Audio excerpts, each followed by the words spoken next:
Beberapa hari belakangan nama Ridwan Kamil santer diisukan berpasangan dengan Ganjar Pranowo di Pilpres 2024. Meski demikian, wacana pasangan Ganjar Pranowo dan Ridwan Kamil di Pilpres 2024 rumit untuk direalisasikan. Hal tersebut diungkapkan analis komunikasi politik Hendry Satrio atau Hensat. Menurut Hendry Satrio, pasangan tersebut harus melewati 3 fase jika ingin berpasangan di Pilpres 2024 mendatang.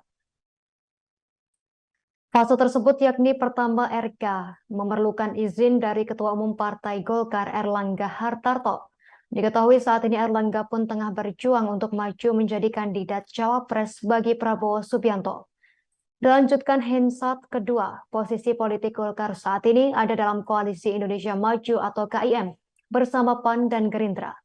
Sehingga jika ingin pindah koalisi maka Golkar harus membutuhkan izin dari Presiden Joko Widodo. Dan ketiga, perlu mendapatkan izin dari Ketua Umum PDI Perjuangan Megawati Soekarno Putri. Fase ketiga tersebut dinilai Hensat sulit lantaran dalam sejarahnya PDIP belum pernah mencalonkan wakil presiden yang berpotensi menjadi rival presiden dari PDIP di pemilu berikutnya.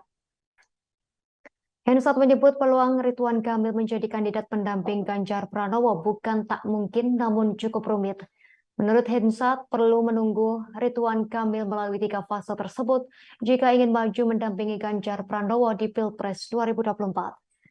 Sebelumnya, Ketua Dewan Pakar Partai Golkar Agung Laksono mengatakan mantan Gubernur Jawa Barat tersebut sudah bertemu Erlangga Hartarto, Ketua Umum Partai Golkar. Dalam pertemuan 4 mata tersebut, ada dugaan pria yang karib disapa Kang Emil ini membahas masalah politik di Pilpres 2024. Khususnya peluang Ridwan Kamil menjadi cawapres bagi Ganjar Pranowo.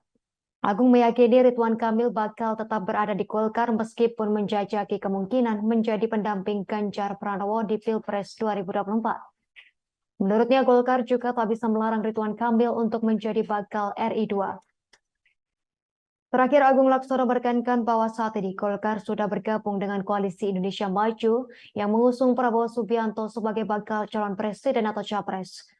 Selain itu, upaya Golkar yang utama adalah mendorong Erlangga Hartarto menjadi bakal cawapres bagi Prabowo Subianto. Dikatakan Agung, komitmen tersebut tak akan berubah sekalipun Ridwan Kamil dipilih menjadi bakal calon wakil presiden untuk Ganjar Pranowo.